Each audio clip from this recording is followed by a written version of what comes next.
સુરતમાં સ્થાનિક સ્વરાજ્યની ચૂંટણીને લઈને પોલીસે પેટ્રોલિંગ વધારી દીધું છે। ત્યાં સુરતના અમરોલી પોલીસે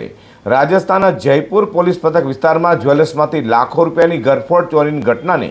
અંજામ આપનાર એક રીઢાને જૂના કોસા રોડ પરથી ઝડપી પાડ્યો છે। સુરત પોલીસ કમિશનર અનુપમસિંહ ગેહલોત, અધિક police commissioner sector 2 Mahendra Bagadiya, નાયબ police commissioner zone 5 Jagdishsinh Zala અને મદદનીશ police commissioner L division Parth ચોવટિયાની સૂચનાને લઈને અમરોલી પીઆઈ જેબી વનાર અને સેકન્ડ પીઆઈ ડીકે પટેલની ટીમ પીએસઆઈ જેજી કામડિયાના માર્ગદર્શન હેઠળ પેટ્રોલિંગમાં હતી। ત્યારના હેડ કોન્સ્ટેબલ રવિરાજસિંહ હરિસિંહ અને અનામ પોલીસ કોન્સ્ટેબલ રવિરાજસિંહ પ્રવીણસિંહને મળેલી બાતમીના આધારે રાજસ્થાનના જયપુર પોલીસ પથકમાં 45 લાખ રૂપિયાની ગરફોડ ચોરીના ગુનામાં સંડોવાયેલા મૂળ બોટાદ, હાલ હરિયાણામાં રહેતા આરોપી મનોજ વણોદિયાને જૂના કોસા રોડ પરથી ઝડપી પાડી તેનો કબજો રાજસ્થાન પોલીસને સોંપવા તજવીજ હાથ ધરી હતી। આરોપીની પૂછપરછ કરતા તેને કબૂલાત કરી હતી કે તેના મિત્ર રાકેશ સાથે ગત 12મી એપ્રિલના રોજ રાત્રિના સમયે જયપુર ખાંસા કોઠી પુલિયા પાસે વિનાયક જ્વેલર્સમાંથી 18 થી 20 કિલોગ્રામ ચાંદી અને 5 થી 10 ગ્રામ સોનાના દાગીના મળી 45 લાખ રૂપિયાની તેની ચોરી કરી હતી।